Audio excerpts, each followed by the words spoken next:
गाव असानी माणसं अशी नाती गोती जडत जशी. गाव असानी माणसं अशी नाती गोती जडत जशी. कुणी कुणाला जीव लावतय पाडतय कोणी फशी. गाव असानी माणसं अशी नाती गोती. तुझ्या बोलण्या वागण्यात कसलोच ताळमेळ नसता. तुझ्या बोलण्या वागण्यात कसलोच ताळमेळ नसता. मग मी बोललोय की माझा तोंड दिसता.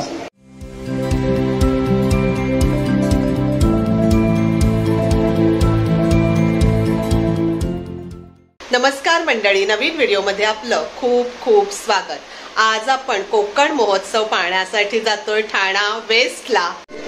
सर्वात प्रथम सर्व मान्यवरांचे मनापासून आभार मानते. सर्वांनी मला व्हिडिओ शूट करण्यासाठी परवानगी दिली. मॅडम, आपलं नाव सांगता? नमस्कार, माझं नाव डॉक्टर प्रतीक्षा प्रसाद बोर्डे. आजच्या कार्यक्रमाबद्दल म्हणजे थोडंसं सांगाल का? 12% फाउंडेशनने आयोजित केलेल्या शिवसेना सावरकर नगर येथील ठाणे महानगरपालिकेच्या 120 क्रमांकाच्या शाळेच्या मैदानात आज आम्ही सगळे कवी मंडळी इथे जमलो आहोत आणि आम्ही सगळेजण काव्योत्सव सादर करणार आहोत. आजच्या या कोकण महोत्सवात कोकणातल्या कवींना आपल्या कविता सादर करायला मिळत आहे, याचा आम्हा सगळ्या साहित्यिकांना खूप आनंद होतोय. कवितांबरोबरच कोकणातील साहित्यिक, कोकणातील खाद्य संस्कृती, पर्यटन, शिक्षण, औद्योगिक घडामोडी या सगळ्यांबद्दल आज आम्ही या कार्यक्रमात सुतोवाच करणार आहोत आणि म्हणून आपण सगळ्यांनी या कार्यक्रमाचा नक्की आस्वाद घ्यावा असं आम्हा सगळ्यांना वाटतंय. नक्कीच, धन्यवाद. काव्योत्सवाला आपण सुरुवात करणार आहोत. पित्रे सर, मी सूत्र आपल्या हातात देत आहे. आता तुमचा आमचा सर्वांचाच उत्सव. पित्रे सर, तुमचा आमचा सर्वांचाच उत्सव. बारटेके साहेबांचा कोकण महोत्सव. शिंदे साहेबांचा परिस्पर्श. शिंदे साहेबांचा परिस्पर्श यशस्वीतेची ही 16 वर्ष. शिंदे साहेबांचा परिस्पर्श यशस्वीतेची ही 16 वर्ष. पैठणी स्पर्धा लकी ड्रॉ भारी. पैठणी स्पर्धा लकी ड्रॉ भारी. दशावतार लोककला या सावरकर नगरी. मुलांचे फनफेअर मनोरंजनाचा खेळ. मजाच मजा कमी पडतो वेळ. मजाच मजा कमी पडतो वेळ. सुरमई फ्राय, मटन रस्सा आणि कोंबडी वडे. सुरमई फ्राय, मटन रस्सा आणि कोंबडी वडे. ती म्हणे त्याला इश्य जरा घ्या ना गडे. ती म्हणे त्याला इश्य जरा घ्या ना गडे. आंबावडी पापड लोणची. आंबावडी पापड लोणची सर्वोत्कृष्ट स्टॉल. आंबावडी पापड लोणची सर्वोत्कृष्ट स्टॉल. या मैदानात जणू बसलाय विवाना मॉल. या मैदानात जणू बसलाय विवाना मॉल. 12% साहेब जपणार परंपरेचा वसा. ही जी परंपरा आहे, 12% साहेब जपणार परंपरेचा वसा. आणि सुभाष चव्हाण म्हणतो येव्हा कोकण आपलोच असा. आणि सुभाष चव्हाण म्हणतो येव्हा कोकण आपलोच असा. धुरीने दिली उत्सवाला प्रसिद्धी. संतोष धुरीने दिली उत्सवाला प्रसिद्धी. आणि मयूरच्या कार्यक्रमाची सर्वत्र स्तुती. आणि मयूरच्या कार्यक्रमाची सर्वत्र स्तुती. कुठे वेळ कुठे भजी. तुम्ही जेव्हा जाल ना, भजी पण खायला मिळेल तुम्हाला. लगेच जाऊ नका. कुठे वेळ कुठे भजी. कोणाच्या हाती कुल्फी. आणि काळकाईच्या मंदिरात सर्वजण घेतात सेल्फी. आणि काळकाईच्या मंदिरात सर्वजण घेतात सेल्फी. 16 वर्ष सर्वत्र हर्ष. 16 वर्ष सर्वत्र हर्ष. उत्सवही रंगला. आणि पुढच्या वर्षी होणार याहीपेक्षा चांगला. आणि पुढच्या वर्षी होणार याहीपेक्षा चांगला. 2024 साठी थोडी कळ सोसा. 2024 साठी थोडी कळ सोसा. आणि पुन्हा सुभाष चव्हाण म्हणतो यावा कोकण आपलोच असा. सुभाष चव्हाण म्हणतो यावा कोकण आपलोच असा. धन्यवाद. जगलो असाच कसा तरी ओठातल्या ओठात मी. आता कुठे बोलायला केली खरी सुरुवात मी. कविवर्य सुरेश भटांच्या ह्या ओळी आहेत. आज कोकण महोत्सवाच्या निमित्तानं आम्ही 11 जण आपल्यासमोर कोकण काव्योत्सव सादर करणार आहोत. अर्थात आमची आधी संकल्पना अशी होती की कोकणातल्या संदर्भामध्ये काही माहिती सांगावी, काही विवेचन करावं, काही निबंध वाचून दाखवावे, काही माहिती द्यावी. पण वेळेचं थोडंसं गणित पाहता आम्ही हा कार्यक्रम थोडा संक्षिप्त करत आहोत. आम्ही कविता म्हणणार आहोत, कविता वाचणार आहोत. कोकण गाव असानी माणसं अशी नाती गोती जडत जशी. गाव असानी माणसं अशी नाती गोती जडत जशी. कुणी कुणाला जीव लावतय पाडतय कोणी फशी. गाव असानी माणसं अशी नाती गोती नाती गोती जपणारी जोडणारी ही माणसं अर्थात कोकणची माणसं साधी होळी. कोकणच्या मातीतला हा गंध हा सुगंध मराठी साहित्यसृष्टीमध्ये नक्कीच बहरलेला आहे. या साहित्यातलं या गाण्यातलं या कवितेतलं हे सगळं विचारधन घेऊन आम्ही आलो होतो. पण आता थोडं कार्यक्रमाचं स्वरूप बदलल्यामुळे आम्ही ह्या कविता सादर करणार आहोत अर्थात कोकणावरती. आम्ही म्हणजे अर्थात प्रतीक्षा मॅडम सांगितल्याप्रमाणे आम्ही कला प्रतिष्ठान गेली 35 वर्ष ठाण्यामध्ये विविध क्षेत्रामध्ये कार्यरत असणारी आमची संस्था आहे. युवकांसाठी महिलांसाठी विद्यार्थ्यांसाठी आणि सर्व क्षेत्रातल्या कलागुणांसाठी वाव देणारी संघटना आहे. कोकण म्हटलं की आपल्याला आपण म्हणतो ना कोकणची माणसं साधी बोली किंवा आता ज्याप्रमाणे चव्हाणसाहेब म्हणाले त्याप्रमाणे तेव्हा कोकण आपलाच असा. या दोन वाक्यांच्या पलीकडे कधी आपण जात नाही. कारण खूपदा असं होतं कोकणचा उल्लेख करताना आपण हेच म्हणतो कोकणची माणसं साधी बोळी आणि त्यांच्या काळजात बदली शाळी वगैरे. याही पलीकडे जाऊन कोकण आहे खूप समृद्ध आहे संपन्न आहे. कोकणात समुद्र किनारा फळबागा आता तर औद्योगिक प्रगती होत आहे तिथे. एकेकाळी मनी ऑर्डरसाठी वाट बघणारी काही मंडळी असायची. आता मनी ऑर्डर जमाना गेला. आता ऑनलाईन ट्रान्सफरचा जीपे जमाना आलेला आहे. पण हे देखील वाट पाहणारी मंडळी आहेत तिथे. कोकण म्हटलं की शिवरायांच्या स्वराज्याच्या राजधानीची अर्थात रायगडची आपल्या आठवण येते. अलिबागचा समृद्ध असा समुद्र किनारा आहे. बेंगुळचा समुद्र किनारा आहे. गड किल्ले आहेत. खूप खूप काय आहे कोकणामध्ये. कोकण आता पर्यटन क्षेत्र म्हणून आता विकसित झालेलं आहे. औद्योगिक क्रांती ते होते. कितीही रस्ते खड्डे पडले असले तरी पण आपण शिमग्याला गणेशोत्सवाला मे महिन्यामध्ये लालपरीन जातो कोकण रेल्वेने जातो. पण जातोच आपण हक्काने जातो. असा हा आपला कोकणचा सगळा परिसर. या कोकणच्या परिसरामध्ये साहित्यरत्न उपजली. मंगेश पाडगावकर मधुमहेश कर्णिक विंदा करंदीकर वसंत सावंत जयवंत दळवी खूपशा चित्रपटांमध्ये कोकणचा उल्लेख आहे. कोकणचं चित्रण आहे. कोकण ही खरं साहित्यिकांची कलाकारांची शिल्पकारांची चित्रकारांची भूमी. या कोकणाने आपल्याला खूप खूप काही दिलेलं आहे समृद्ध केलेलं आहे. मच्छिंद्र कांबळे यांचा तात्या सरपत कोण विसरेल. गाव गाता गझल हे कोण विसरेल. किंवा तुंबाडचे खोत कारंबीचा बापू हे कोण विसरेल. ह्या सगळ्यांचा परिपाक घेऊन आम्ही या दृष्टीने विचार करत होतो की आपण या संदर्भात काही बोलूया काही सादर करूया. आता ते बोलण्याच्या ओघामध्ये सगळं येईलच म्हणा. अर्थात या कोकणानं आपल्या सर्वांना खूप खूप काही दिलेलं आहे समृद्ध केलेलं आहे. तर मंडळी पुन्हा एकदा आपल्या सर्वांचं पुन्हा एकदा खूप मनापासून स्वागत आहे. कारण हा सगळा तो आनंद आहे हा आमच्यासोबत आपणही लुटणार आहात. मग अशी याप्रमाणे म्हणायचं की गर्दी आणि दर्दी हातला फरक तुम्हालाही कळतो आम्हालाही कळतो. आम्ही वेळेचं भान राखून ह्या कविता सादर करणार आहोत. तर पुन्हा एकदा आपल्या सर्वांचं हार्दिक स्वागत. किती रे तुझे रंग किती रे तुझे रंग किती रे तुझी माया. किती रे तुझे रंग किती रे तुझी माया. दोनच डोळे माझे आणि उत्सव जाई वाया. दोनच डोळे माझे आणि उत्सव जाई वाया. धन्यवाद. आताच विनोददादांनी लाल परीचा उल्लेख केला. म्हणजे कोकणात बोगदे खोदून अगदी जनशताब्दीपासून तेजसपर्यंत सगळ्या गाड्या जायला लागल्या. पण पण पण कोकणी माणूस शिमगा आणि गणपती उत्सवाला की पहिली धाव घेतो तो एसटी महामंडळाकडे. आणि त्या लालपरीचे प्रमुख आमचे रसिक श्रोते रत्नपाल जाधव इथे उपस्थित आहेत की गेले 30-35 वर्ष या लालपरीने ते कायम कोकणात अनेक रसिकांना अनेक कोकणवासियांना त्यांच्या घरापर्यंत पोहोचवतात. कारण त्यांच्या घरी त्यांचे म्हातारे आईवडील त्यांची डोळ्यात प्राण आणून वाट बघत असतात. याच अशा कोकणाच्या वर्णन करणारे दुसरे कवी आपल्यात उपस्थित आहेत. माननीय विजय जोशी ज्यांना विजो या नावाने ओळखलं जातं. काव्यगुरू ही उपाधी त्यांना आम्हा सगळ्या रसिक साहित्यिकांनी दिलेली आहे. त्यांचे अनेक कविता संग्रह प्रकाशित आहेत. अनेक कवितांच्या गझलांच्या कार्यशाळा ते घेत असतात आणि अनेक पुरस्कार त्यांना मिळालेले आहेत. पण उल्लेख करण्याजोगा महाकवी कालिदास पुरस्कार त्यांना मिळालेला आहे. आणि यानंतर आपली कविता सादर करतायत विजो अर्थात विजय जोशी. नमस्कार.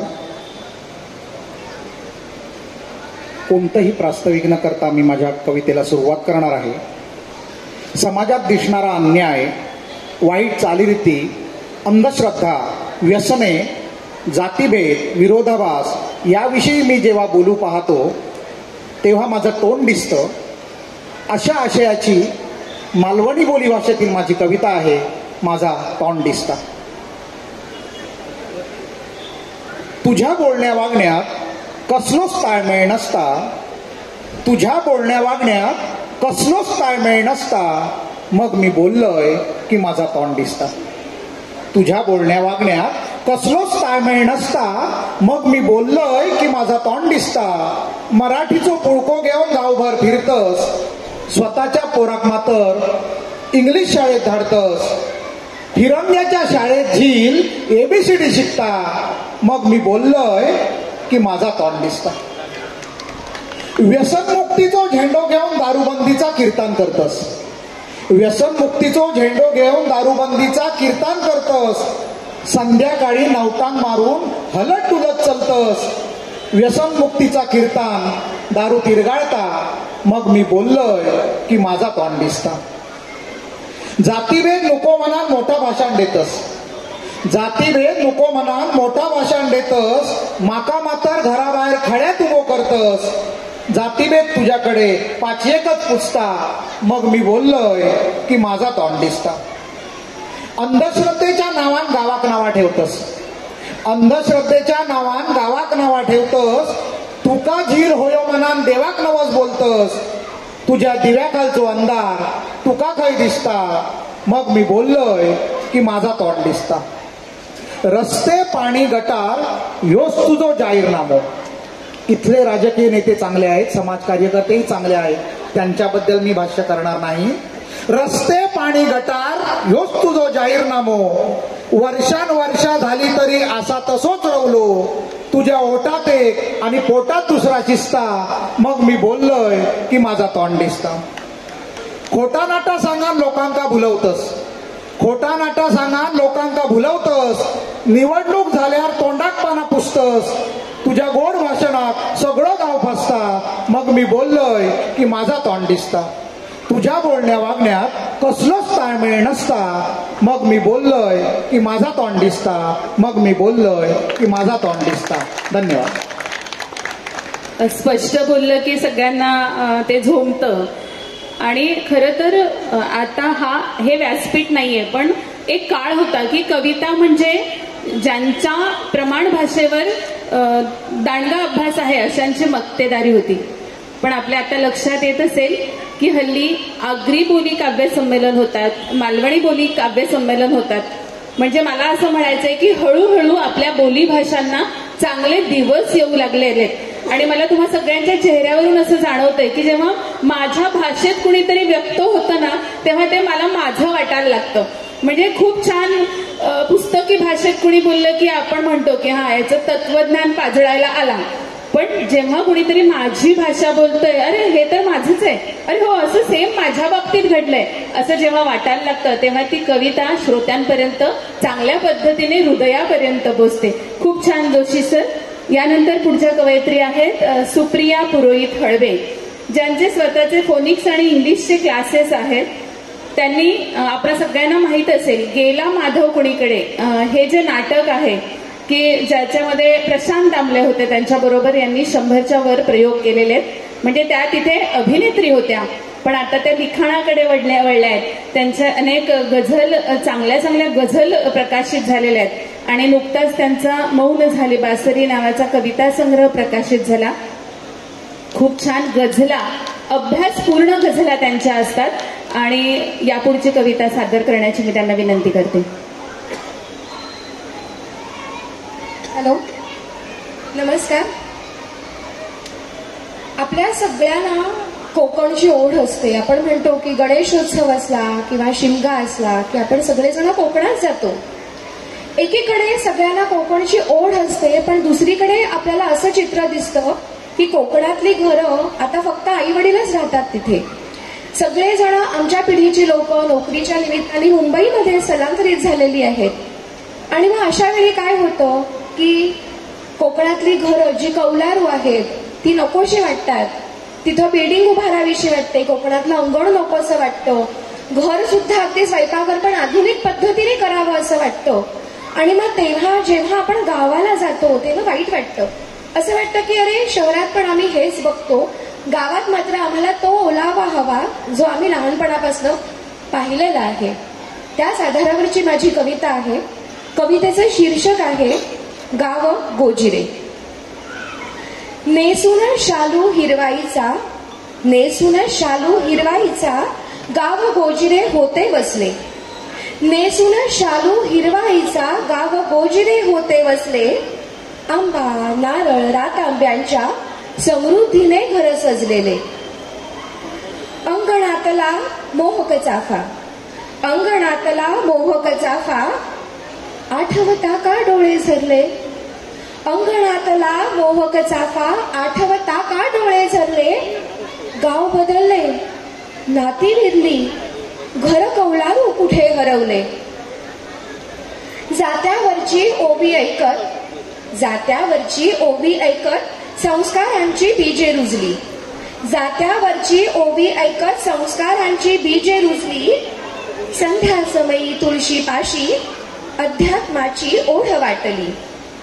प्रशस्त अंगण, प्रशस्त अंगण, गोठा पडवी.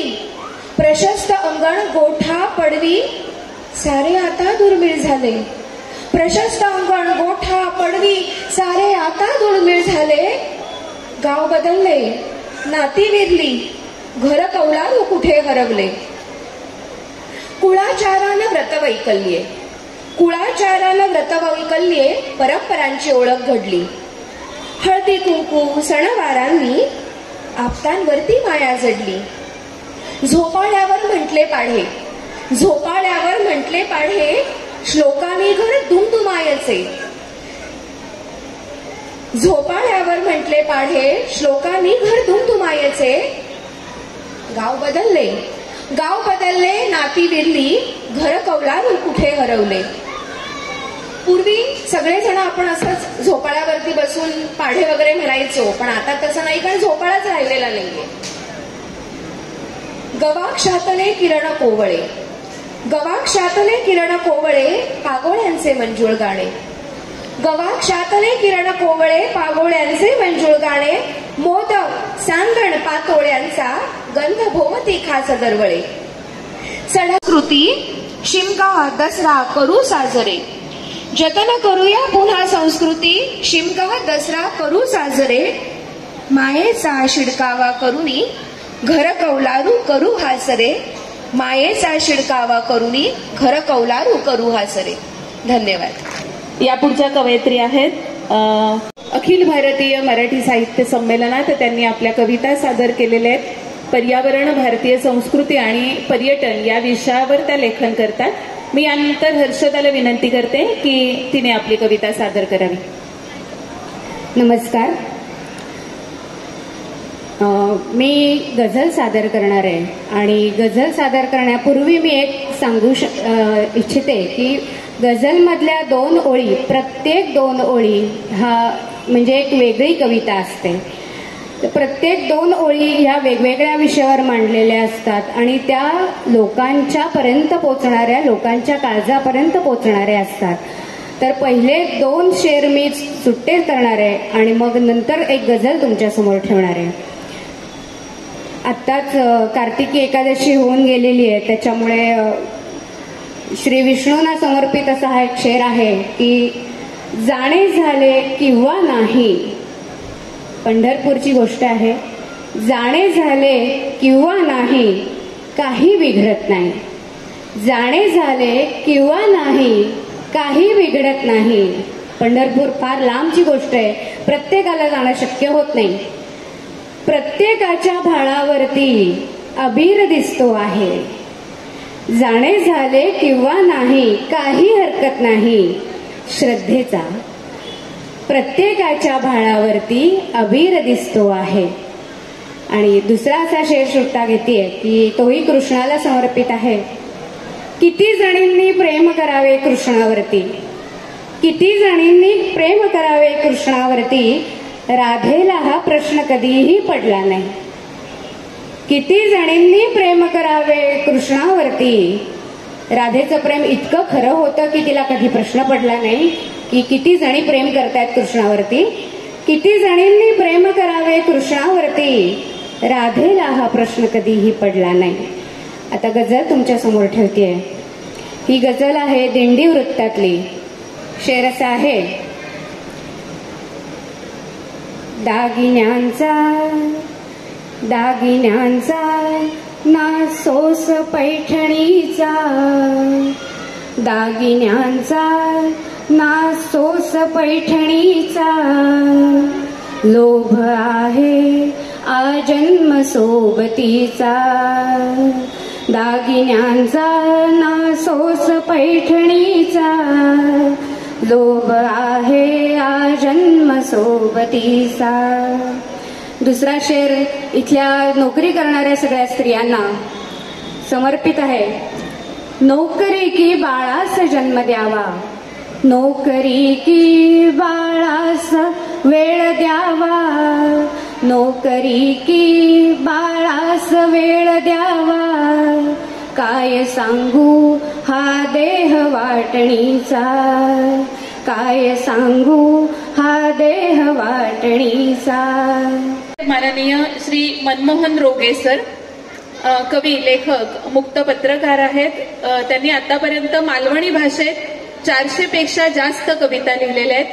त्यांचं स्वतःचं YouTube चॅनल आहे. त्यावर त्यांनी 250हून अधिक कविता त्यात गायलेल्या आहेत, सादर केलेल्या आहेत. त्यांच्या बोल अंतरीचे हा कविता संग्रह प्रकाशित झालेला आहे आणि आम्हाला ते दररोज YouTubeचं लिंक पाठवत असतात आणि छान छान मालवणी आणि त्यांच्यात दररोज दिनविशेषाच्या मालवणी कविता असतात. म्हणजे त्या दिवशी बालदिन असेल ती कविता, विज्ञान दिन असेल ती कविता, आषाढी एकादशी असेल, आज तुळशीचं लग्न त्याची कविता, अशा त्या दिवसाच्या कविता मालवणी भाषेतून आम्हाला ऐकायला मिळत असतात. मी विनंती करते रोगे सरांना. नमस्कार, मी मनमोहन रोगे. आपण कोकणात जाताना नेहमीच बघतो प्रत्येक झाडापेडावर वळणावर लिहिलेलं असतं, येवा कोकण आपलंच असा, येवा कोकण आपलाच असा. येवा कोकण आपलाच असा म्हणता म्हणता जे बाहेरून इले ते कोकणात स्थायिक झाले. आज तुम्ही म्हणजे 40 वर्षापूर्वी एसटीची कॅन्टीन घेतली आणि आज मालवण, देवगड, वेंगुर्ला, सावंतवाडी, कुडाळ जे जी तालुके आहेत, जिल्ह्याची ठिकाणं आहेत, तालुक्याची ठिकाणं आहेत, ते अर्ध्या बाजारपेठा आज बाहेरच्या माणसाने झालेल्या आहेत, मराठी माणसाशिवाय. त्यावरही कविता आहे. आता जे गावी बोरवेल खणतात किंवा इतर जी कामं करतात, सुतार, प्लंबर असू दे, जी जी कामं करतात तिथे प्रत्येक कामात परप्रांतीय माणूस काम करतोय, आपली माणसं नाही, मासेमारी सुद्धा. तर त्यावरही कविता आहे. कोकण फक्त आमचाच असा, असा कविता शीर्षक असा. कविता आहे का आता. मुंबई मराठी रवली नाही कारण आम्ही नाही होतो दक्ष, अर्थात ठाणेही. मुंबई ठाणे मराठी रवली नाही कारण आम्ही नाही होतो दक्ष. कोकण हातचा निष्ठच चालला खया तुमचं लक्ष. कोकण हातचा निष्ठच चालला खया तुमचं लक्ष. बोरवेल खणूक आंध्रावाले, बोरवेल खणूक आंध्रावाले, सुतार प्लंबर कामक भैया इले. बोरवेल खणूक आंध्रावाले, सुतार प्लंबर कामक भैया इले. गौंडी लमाणी, गौंडी लमाणी हॉटेल मालक मद्राशी. गौंडी लमाणी हॉटेल मालक मद्राशी. मारवाडी हय मिठाईवाले. व्यापाराच्या निमित्तानं इंग्रजीले हे गिरवतात त्याचोच कित्तो. इंग्रज व्यापार करून गेल्यानंतर देश बळकावला. व्यापाराच्या निमित्तानं इंग्रजीले हे गिरवतात त्यांचोच कित्तो. धंदो उदिक करता करता कोकण्यांचो यांच्यानी कापलो पत्तो. हॉटेल, बेकरी, हार्डवेअर बांधकाम. हॉटेल, बेकरी, हार्डवेअर बांधकाम नाहीतर असांगे मासेमारी. हरेक धंद्यात उपरे घुसले, स्थानिकांची होता उपासमारी. हातात कोंबून पैशाचा गड्डा, हातात कोंबून पैशाचा गड्डा, 7-12 नाव लावतात चड्डा. हातात कोंबून पैशाचा गड्डा, 7-12 नाव लावतात चड्डा. शर्मा वर्मा मेहता स्वामी जमिनीचे मालक होतात छेडा. घरात जमिनी घेऊन त्यांनी ताब्यात घेतले बाजारपेठा. घरात जमिनी घेऊन त्यांनी ताब्यात घेतले बाजारपेठा. वस्ती त्यांची वाढता मग ते सगळ्यातच मागतील वाटा. संख्याबळावर पुढे होतील नगरसेवक आणि आमदार. ते संख्याबळावर पुढे होतील नगरसेवक आणि आमदार. नगराध्यक्षा खुर्चीत बसत एखादो मुत्तुस्वामी नाहीतर गुलजार. नगराध्यक्ष खुर्चीत बसत नंतर एखादो मुत्तुस्वामी नाहीतर गुलजार. बस झाला आता येवा कोकण आपलाच असा. सांगा आता येवा फिरा जेवा खावा आणि परत जावा. कोकण फक्त आमचाच असा. धन्यवाद. ही कविता आणि अशा मालवणी कविता तुम्हाला मनमोहक मराठी मालवणी कविता हे चॅनल आहे, त्या चॅनलवर ऐकायला मिळतील. धन्यवाद. येस कोकण आपलाच असा. कुणाला फक्त या पाहुणचार करा, खा मच्छीचं सार खा आणि परत जा. पाहुणे म्हणून आलात तसे पाहुणे म्हणून परत जा. असाच आपण आपल्या आलेल्या अतिथींना निरोप देऊया. आपल्यात लोकमतच्या ज्येष्ठ पत्रकार प्रज्ञा म्हात्रे उपस्थित आहेत, त्यांचंही या निमित्ताने स्वागत करते. यानंतरचे पुढचे आपले कवी आहेत श्री रामदास खरे सर. चित्रकार असलेले खरे सर साहित्याकडे वळले आणि आतापर्यंत त्यांची जवळपास 14 पुस्तकं प्रकाशित आहेत आणि 50 पुस्तकांच्या मुखपृष्ठ त्यांनी स्वतः तयार केलेली आहेत. म्हणजे मुखपृष्ठ करता करता ते लेखणीकडे कधी वळले त्यांनाच कळलं नाही. त्यांच्या अनेक पुस्तकांना पुरस्कार मिळालेले आहेत. त्यांच्या पेंटिंगची प्रदर्शनं आतापर्यंत झालेली आहेत. मी खरे सरांना विनंती करते की त्यांनी आपली कविता सादर करावी. नमस्कार. कवितेचे शीर्षक आहे तुम्ही अगदी सहजपणे घराविषयी काही विचाराल आणि मी भान हरपून घराच्या आठवणीमध्ये अखंड पडून जाईल. इतकं भिनलंय ते घर, घराचा विषय आणि बरंच काही. गुगल मॅपमधून शोधत घनगर्द झाडांमध्ये लपलेलं कौलारू घर अगदी दिसतंय ना स्पष्टपणे. पण मला दिसतात घराची जोती, विखुरलेले चिरे आणि वाळवीने फस्त केलेल्या दारांच्या चौकटी. मी त्या घराचा माग काढत पोचत कुंपणापर्यंत. तिन्ही संजीची वेळ. कलक्या उन्हाचा लपंडाव चाललाय घराच्या भग्न अवशेषांवरती. आता मला स्पष्ट ऐकू येतात झोपाळ्याच्या कड्यांचा धीर गंभीर आवाज आणि पाठोपाठ उमटलेले पर्वताचे बडबडे बोल.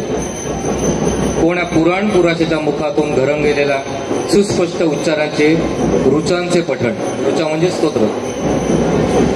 माझी नजर शोधत हलकेच थबकते त्या तुळशीच्या वृंदांपाशी. उमटू लागते बांगड्यांची अस्पष्ट किणकिण. कण्ण तुळशीच्या मुळाची खोलवर कुठेतरी. मग घराच्या पाठी अंधाऱ्या विहिरीतून डसमसणारी घागर. घराच्या पाठी अंधाऱ्या विहिरीतून डसमसणारी घागर वर येऊ पाहते आठवणीची ओझी घेऊन. तुम्ही अगदी सहजपणे घराबद्दल काहीतरी विचाराल म्हणून हे सांगितले इतकंच.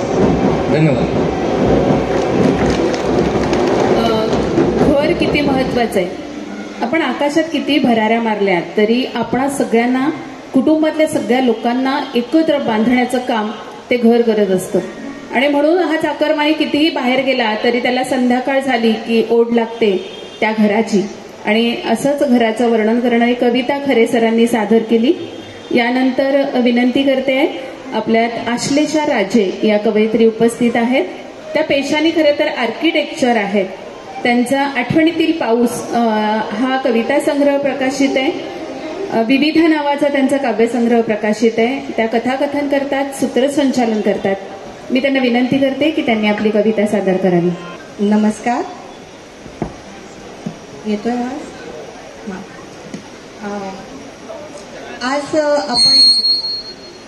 आज आपण इथे जमलोय तेव्हा आपल्याला एक जाणवत नाहीये की कोकण महोत्सव खरं तर कोकणातच साजरा होतोय. म्हणजे मी जेव्हा लहान होते तेव्हा हे ठाणं सुद्धा कोकणासारखंच होतं. तोच घरोबा होता आणि तसेच सगळे पदार्थ, तसेच सगळे सण समारंभ साजरे होत होते. आणि ठाण्याचं मेन अट्रॅक्शन होतं ती म्हणजे नारळी पौर्णिमेची जत्रा, जी आताच्या कळव्याच्या पुलावरती, म्हणजे आताचा नाही, जुना कळव्याचा पूल होता तिथे भरायची. आणि तेव्हा कोळीवाड्यातून कोळणी इतक्या सुंदर सजून यायच्या. त्या कोळणी भगिनींच्या साठी ही कविता आहे. मी त्यांचं वर्णन करणारी ही कविता आहे. चला चला ग सयानो आली पुनव श्रावणी, चला चला ग सयानो आली पुनव श्रावणी, दर्या उधाण मातला करू नवस फेडणी. आषाढामध्ये जेव्हा खूप पाऊस असतो, वादळ असतं, तेव्हा त्यांचा व्यवसाय बंद असतो आणि श्रावणात समुद्र थोडा शांत झाल्यावर ते नारळ वाहून परत मासेमारीला सुरुवात करतात. तेव्हा चला चला ग सयानो आली पुनव श्रावणी, दर्या उधाण माथला करू नवस फेडणी. देव समिंदर माझा, देव समिंदर माझा मोती पोटात दडले, लाटा होड्यांशी खेळता कोळी वाड्यात वाढले. येता आषाढ दाटून पाणी आभाळा चढले, आता शांतवन करू करू श्रीफळ वाहणी, आली पुनव श्रावणी. गोमू सजल्या साजिऱ्या, गोमू सजल्या साजिऱ्या, कोळी वाडा चमचमे, जर साड्या नेसल्या जरीच्या, डोळी वेणी घमघमे. सोन बिलवर हाती नाद काकणांचा घुमे, गळ्या डोऱ्याला शोभत पायी रुपयाची वेढणी, आली पुनव श्रावणी. साहित्यामुळे त्या लेखकांना, त्या साहित्यिकांना पण पुरस्कार मिळाले. कारण मधु मंगेश कर्णिक यांना पद्मश्री पुरस्कार मिळालेला आहे, आपण सगळ्यांना ज्ञात आहे. बारटक्के सर, तुमचं खरंच कौतुक या निमित्ताने आम्ही सगळेजण करू इच्छितो.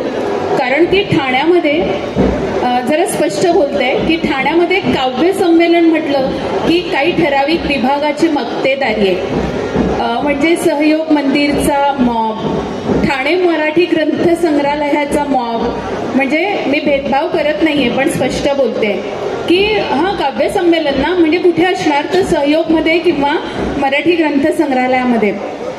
पण सावरकर नगर सारख्या भागामध्ये काव्य संमेलन होतंय आणि तिथे मघाशी मी म्हटलं होतं गर्दी नाहीये. तुम्ही जरा मागे वळून बघितलं ना बारटक्के सर, जरा लाईट द्या हो, श्रोत्यांमध्ये लाईट द्या ना जरा. आता हळूहळू इथे गर्दी व्हायला लागलेली आहे. मला वाटतं तुम्ही हे जे धाडसाचं पाऊल उचललेलं आहे बारटक्के सर, ही नांदी आहे बरं का. म्हणजे मला आता स्पष्टच बोलू दे की आम्ही पुढच्या वर्षीची तुमची सुपारी घेतलेली, म्हणजे तुमची सुपारी म्हणजे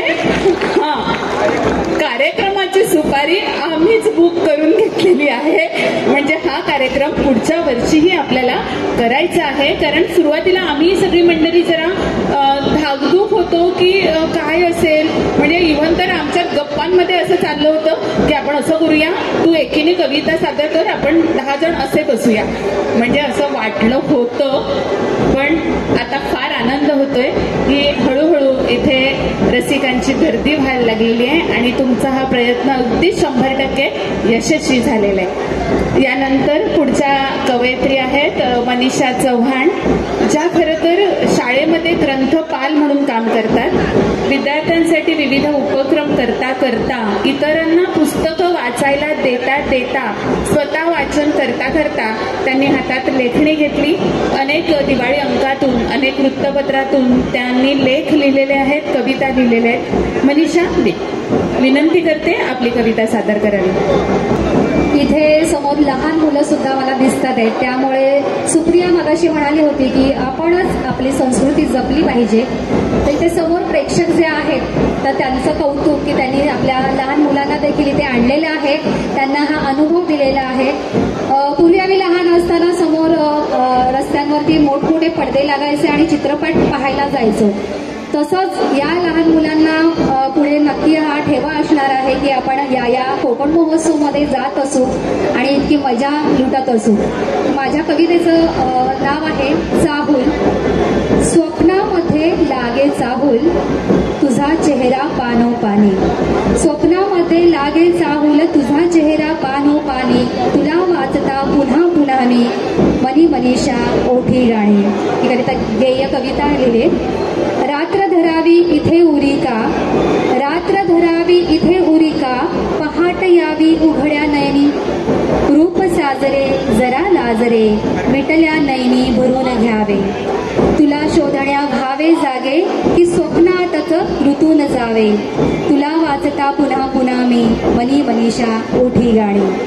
स्वप्नांचा आसमंत दुसर, स्वप्नांचा आसमंत दुसर, कधी इथे तू कधी कुठे तर, लाजाळूसे थेंब दवावर, स्पर्शाची पण ओढ अनावर, हात लावता मिटून जाती मुक्त प्रीतती पानोपानी, तुला वाचता पुन्हा पुन्हा मी मनी मनीषा ओठी गाणी. कधी हसावे कधी फसावे, कधी हसावे कधी फसावे, रुसवा हा समजून घ्यावे, दिसून द्यावा दर्द तुला मी, दिसून द्यावा दर्द तुला मी, चुकारा असू हळूच पुसावे, वेड्या मनात झाकून गहिवर, स्वप्ने व्हावी पुन्हा शहाणी, वेड्या मनात झाकून गहिवर, स्वप्ने व्हावी पुन्हा शहाणी, तुला वाचता पुन्हा पुन्हा मी मनी मनीषा ओठी गाणी, मनी मनीषा ओठी गाणी. धन्यवाद. कवितेमध्ये आपलं नाव गुंफणं आपल्या सगळ्यांना माहिती आहे. तुका म्हणे, नामा म्हणे अशा कविता संत साहित्यात होत्या आणि तशीच आपल्या कवितेमध्ये आपल्या नावाचा उल्लेख केलेली कविता मनीषाने सादर केली. आज या कार्यक्रमाच्या निमित्ताने नितीन शहाणे आपल्या सपत्नीक आलेले, त्यांचंही स्वागत करते आणि आमचे साहित्यिक कविमित्र श्री प्रशांत इंगणकर सपत्नीक आलेले. खरं तर दोघं पण प्रशासकीय अधिकारी असूनही आपल्या व्यग्र या सगळ्या दिनक्रमातून ते या प्रसंगी आले, त्याबद्दल त्यांचे मनस्वी आभार मानते. यानंतरची कविता सादर करण्याची विनंती करते डॉक्टर सतीश कानविंदे. ते व्यवसायाने वैद्यकीय व्यावसायिक आहेत. त्यांनी अनेक मालवणी भाषेत अनेक कविता लिहिलेल्या आहेत. बोबड कांदा आणि शक्कल हे 2 बाल कविता संग्रह त्यांचे प्रकाशित झालेले आहेत. कानविंदे सर, आपल्याला विनंती करते की आपण आपली कविता सादर करावी. कोकण महोत्सव म्हणतो काय, मालवणी खाज्याचे स्टॉल बाहेर लागलेले दिसतातच तुमका. 3-4 तरी स्टॉल लागले. आता माझं पण एक स्टॉल बाहेर लागलेलं असं. आता माझ्या खाज्याचं वैशिष्ट्य काय तर आम्ही तुमका या गाण्यातून सांगतो. भूक तुमका जर लागली काय खाऊची इच्छा झाली, भूक तुमका जर लागली काय खाऊची इच्छा झाली, येवा येवा लवकर घेवा माझा या ताजा मालवणी खाजा, येवा येवा लवकर घेवा माझा या ताजा मालवणी खाजा. शाळेमधली पोरा जी सारखीच नापास होतात, रोज जर माझा खाजा खाल्ला हुशार होती जातात. शाळेमधली पोरा जी सारखीच नापास होतात, रोज जर माझा खाजा खाल्ला हुशार होती जातात. या या या लवकर या, पुढे काय होतं ऐकून घ्या, पास झाल्यावर ती नवस फेडत देवात देऊन या माझा मालवणी खाजा, मालवणी खाजा. कुंबळेने एकदा खाल्ल्यान या खाज्याची एक कांडी, पहिल्याच बॉलर उडयली तेना जयसूर्याची दांडी. कुंबळेने एकदा खाल्ल्यान या खाज्याची एक कांडी, पहिल्याच बॉलर उडयली तेना जयसूर्याची दांडी. या या या लवकर या, पिशवीत तुमच्या भरून घ्या, या या या लवकर या, पिशवीत तुमच्या भरून घ्या. CM आणि PM सुद्धा रोजच खात माझा मालवणी खाजा, मालवणी खाजा. अमेरिकेचो क्लिंटन जेव्हा भारत भेटीक इल्लो, खाज्याची कुडी तेका देवचे साठी झिलमज दिल्लीक गेल्लो.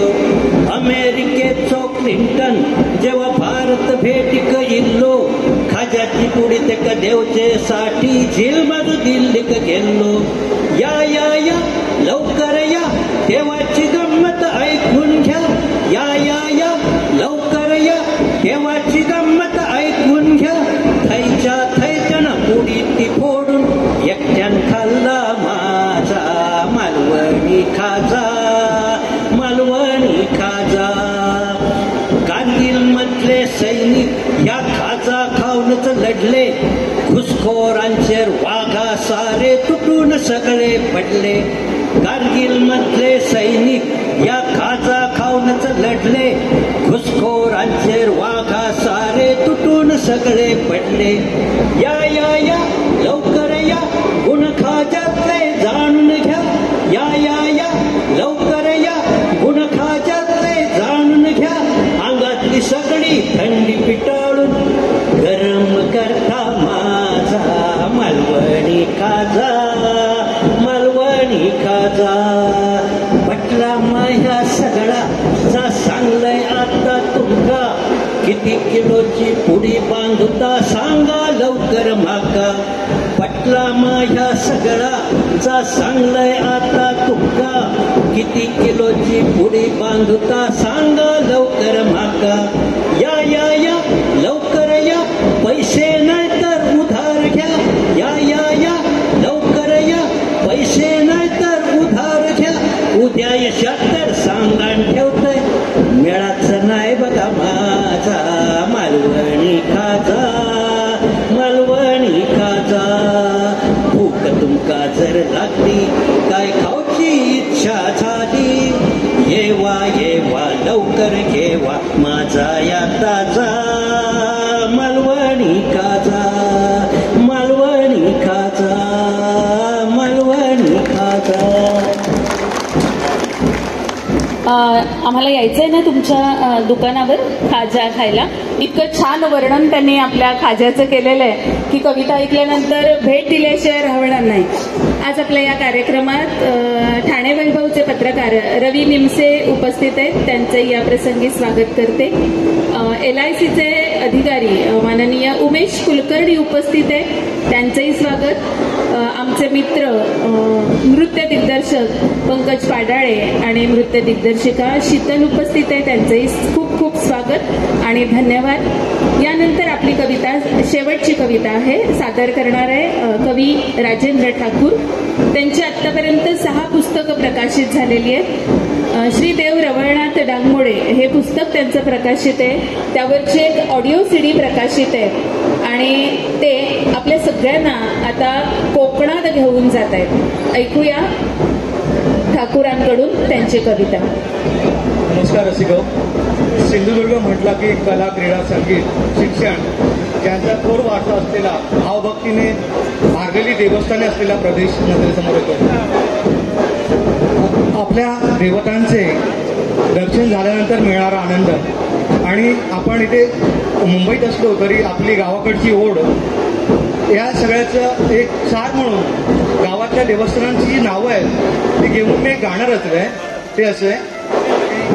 राजा भरतेश्वर, माता सातेरी, देव रवळनाथ, देवी भराडी, देवी भवानी, देवी माऊली, देव रामेश्वर, देव कुणकेश्वर.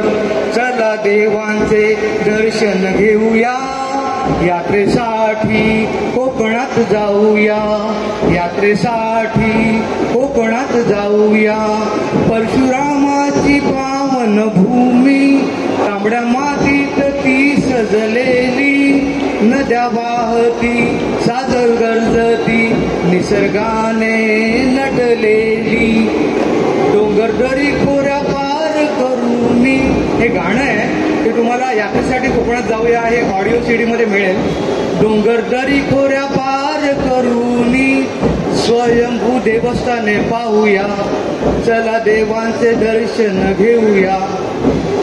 देवाच्या भेटीची ओढ, जीव धावे घेऊन शिवाची जोड. मनी भरला भक्तिभाव, त्याला नाही कशाची तोड. भाव भक्तीने हात जोडून देवाचे गुणगान गाऊया. चला देवांचे दर्शन घेऊया, यात्रेसाठी कोकणात जाऊया. देवाचं दर्शन होता चरणावरती माथा टेकू, देव असता आपल्या पाठीशी त्याका मनातला गाराणा सांगू. चिंता क्लेश हानी न होता सारा जन्माचा कल्याण कर, होय महाराजा.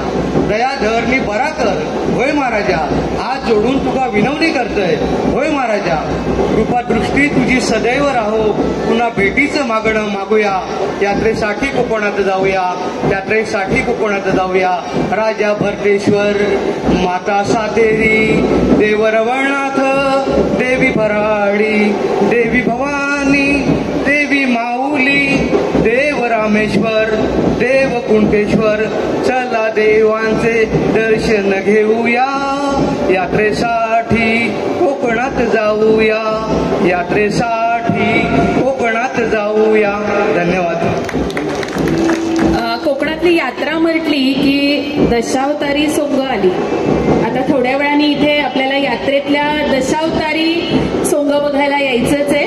रसिक प्रेक्षकांनी इथेच थांबायचंय. आज या कार्यक्रमासाठी बारटक्के सरांनी आम्हा सगळ्या कवींना आमंत्रित केलं, त्याबद्दल त्यांचे आभार मानते. त्यांच्या फाउंडेशनचे सगळे पदाधिकारी की मघापासून आमचं उत्तम ते आदरातिथ्य करतायत, त्या सगळ्यांचेही आभार मानते. आणि कार्यक्रम संपेपर्यंत सगळे रसिक श्रोते, कारण कुठलाही कार्यक्रम यशस्वी होण्यासाठी जेवढे आयोजक महत्वाचे आहेत, जेवढे सादरकर्ते महत्वाचे आहेत, त्यापेक्षाही जास्त रसिक श्रोते महत्वाचे. आपण सगळेजण या कार्यक्रमासाठी शेवटपर्यंत थांबलात, त्याबद्दल तुम्हा सगळ्यांचे आभार मानते. आणि कार्यक्रमाचा समारोप आम्ही सगळेजण एक गाऱ्हाणं सादर करून करणार आहोत. बा देवा महाराजा तू आज रवळनाथ महाराज, बा देवा महाराजा तू आज रवळनाथ महाराज, तुका आज मी गाराणा घालतोय. 12% फाउंडेशन यांनी कोकण महोत्सव आयोजित केलेलो असा. त्या निमित्तान आम्ही या कला प्रतिष्ठान संस्थेन कोकणोत्सव काव्योत्सव ह्यो कार्यक्रम सादर केलेले असा. ह्यो कार्यक्रम पावन करून घे. ह्यो कोकण महोत्सव आणि या कोकण महोत्सवाक चांगलं होऊसाठी ज्यांनी आर्थिक हातभार लावलेलो असा, शारीरिक मेहनत केल्याने असा, मनान शुभेच्छा दिल्याने असत, त्यांना सुखी ठेव. या कार्यक्रमात जे आवर्जून उपस्थित आहेत आणि फोटोग्राफर श्री संतोष भुरी आणि श्री निखिल कदम यांचे इंटरनेटच्या माध्यमातून जगभरातले लोक जो कार्यक्रम आवडीन बघतात त्यांचा बरा कर महाराजा. जमलेले बाळगोपाळ ही तुझ्याच वेलीची फळं असत, त्यांचं विद्याभ्यास व्यवस्थित होऊन दे. होय महाराजा. जे कॉलेजात शिकतात त्यांच्या अभ्यासात लक्ष लागान, त्यांच्या परीक्षेत चांगले गुण मिळान, त्यांची प्रगती होऊन दे रे महाराजा.